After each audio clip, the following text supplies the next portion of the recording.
بسم اللہ الرحمن الرحیم۔ امام غزالی رحمۃ اللہ علیہ فرماتے ہیں، مہمان کے سامنے تھوڑا کھانا رکھنا بے مروتی اور حد سے زیادہ رکھنا تکبر ہے۔ مہمان کے آگے کھانا رکھنے سے پہلے اہل و عیال کا حصہ نکال لو۔ عابد کو کھانا کھلانا عبادت میں مدد کرنا ہے اور فاسق کو کھانا کھلانا فسق میں مدد کرنا ہے۔ خوراک بھوک سے کم کھاؤ تاکہ قوت عبادت اور صحت میسر آئے۔ وہ دعوت سب سے بدتر ہے جس میں امیر بلائیں اور غریبوں اور مسکینوں کو نہ بلائیں۔ انسان کی دولت، طمع اور حرص علم و دانش کو بھی ضائع کر دیتی ہے۔ اگر تو اس قدر نماز پڑھے کہ پشت ختم ہو جائے اور اس قدر روزے رکھے کہ جسم کانٹا بن جائے، ہرگز فائدہ نہ ہو پائے گا جب تک تو مال حرام سے پرہیز نہ کرے۔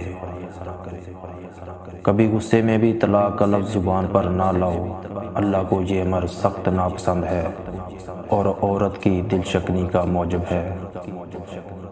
ایمان یہ ہے کہ انسان زبان سے اقرار توحید رسالت کرے، دل سے تصدیق کرے اور اعضاء سے اس کے حکموں پر عمل کرے۔ سب سے بڑی جہالت اپنے آپ کو سمجھدار سمجھنا ہے۔ ظالم کے مننے پر ملول ہونا ظلم میں شامل ہونے کے مترادف ہے۔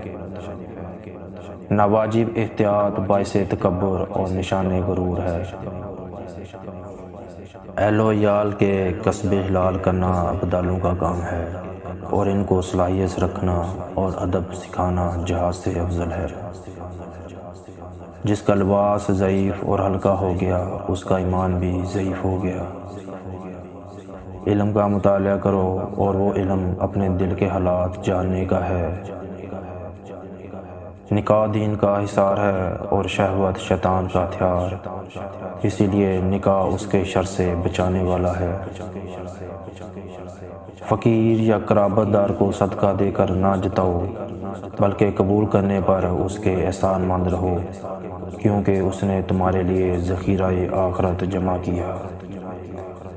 جب تک بندہ اپنے نفس سے بر نہ آئے دوسرے نفس کا ذمہ نہ اٹھائے۔ جو کسب حلال نہ کر سکے اس کا نکاح نہ کرنا بہتر ہے، کیونکہ کسب حرام ایسا گناہ ہے کہ کوئی